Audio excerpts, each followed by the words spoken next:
আসসালামু আলাইকুম, সবাই কেমন আছেন? আমি আলহামদুলিল্লাহ ভালো আছি। আজকে আমি আপনাদেরকে অথেন্টিক ফ্লেভারের একটা বিরিয়ানি রান্না করে দেখাবো। এটা কিন্তু এভাবে রান্না করলে আপনাদের অসম্ভব মজা লাগবে। এখানে আমি ২ কিলো গরুর মাংস নিয়ে নিয়েছি। এখানে হাড়সহ চর্বিসহ নিয়েছি।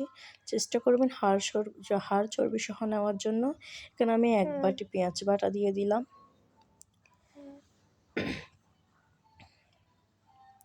দিয়ে দিলাম আদা বাটা।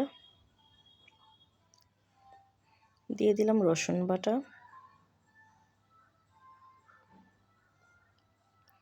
এই মশলাগুলো কিন্তু পাটায় বাটা, এগুলো কিন্তু ব্লেন্ডারে করে না, আপনারা চাইলে ব্লেন্ডারে করে নিতে পারেন। দিয়ে দিলাম জিরা বাটা।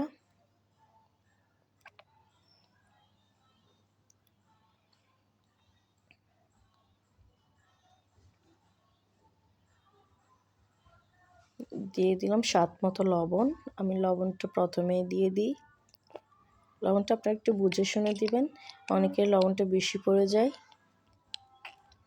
প্রথমে কম দিলে পরে বেশি দিতে পারবেন। এখানে আমি কিশমিশ এবং নারকেল এবং বাদাম ৩টাকে একসাথে ব্লেন্ডারে ব্লেন্ড করে নিয়েছি। দিয়ে দিলাম এলাচ, গোলমরিচ এবং লবঙ্গ, দারচিনি গাছ এবং দিয়ে দিলাম সাদা তেল।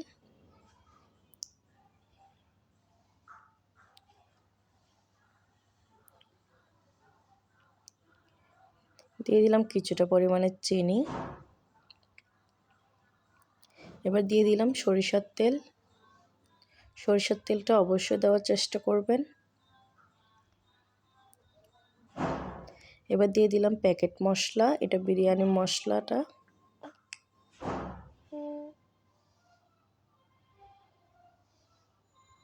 দিয়ে দিলাম আলুটা আমি কিউব করে কেটে নিয়েছি।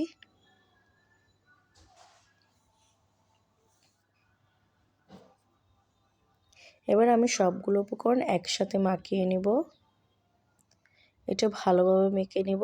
মেখে নিয়ে ১ ঘন্টা মতো আমি ম্যারিনেট করে রেখে দেব।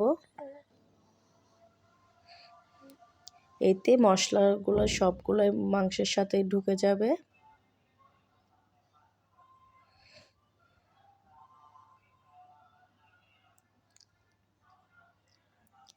এক ঘন্টা ম্যারিনেট করে রাখতে না পারলে আপনারা ৩০ মিনিট হলে এটা ম্যারিনেট করে রাখুন।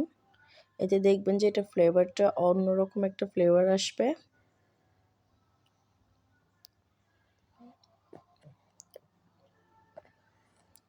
আমি চুলায় তুলে দিয়েছিলাম এতটুকুর মধ্যে, যখন এটা আমার ফুটে উঠেছে। এবার আমি দিয়ে দিলাম পেঁয়াজ কুচি।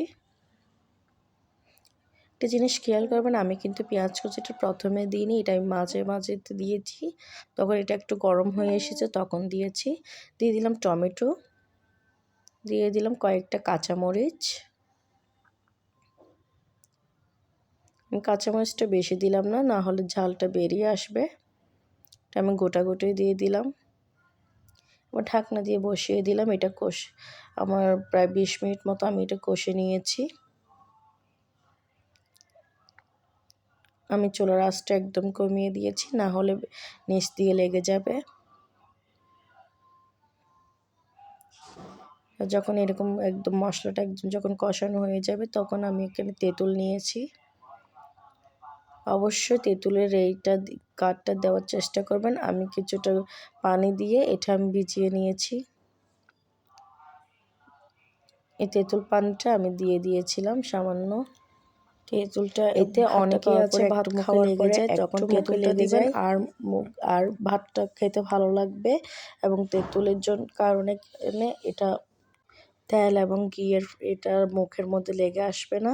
এবং আমি এখানে দিয়ে দিলাম চাল। এখানে আমি পোলাওয়ের সুগন্ধি চাল নিয়েছি ১.৫ কিলো। আমি কিন্তু এখানে ২ কেজি মাংস দিয়েছি আর ১.৫ কেজি মতো পোলাওয়ের সুগন্ধি চালটা দিয়েছি। এবার ভালোভাবে নেড়ে দিব।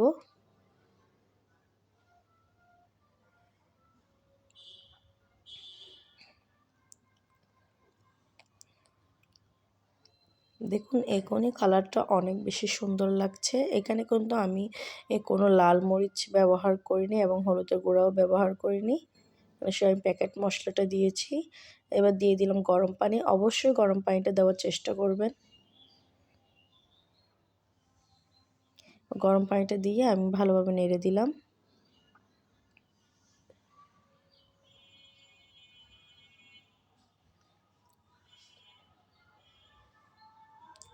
দেখুন কালারটা কি সুন্দর এসেছে। এভাবে বাড়িতে একবার হলে ট্রাই করে দেখুন। আর আমার ভিডিওটি যদি ভালো লেগে থাকে তাহলে অবশ্যই একটি লাইক দিয়ে দিবেন। আর আমার চ্যানেলে নতুন হলে আমার চ্যানেল সাবস্ক্রাইব করে নেবেন। দিয়ে দিলাম গোটা গোটা কয়েকটা কাঁচামরিচ।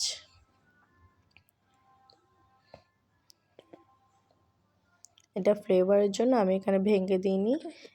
নিয়ে নিলাম এখানে কেওড়া জল, এটা রোজ ওয়াটার, এবং আমি দোনোটা একসাথে মিক্স করে দিয়ে দিলাম।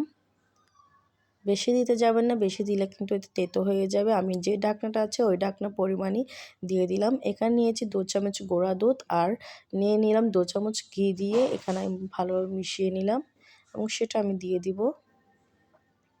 অবশ্যই এটা দেওয়ার চেষ্টা করবেন, এটা কিন্তু স্কিপ করা যাবে না।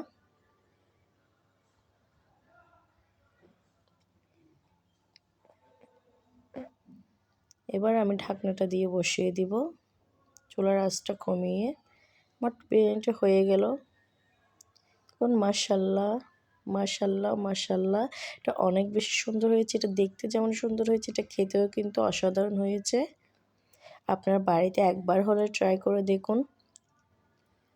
এখানে যে চিকেনটা দিয়েছি চিকেনের রেসিপিটাও আমি দিয়ে দিব, আপনারা আমার চ্যানেলে গিয়ে রেসিপিটা দেখে আসতে পারেন। আজকে এই পর্যন্ত, আল্লাহ হাফেজ।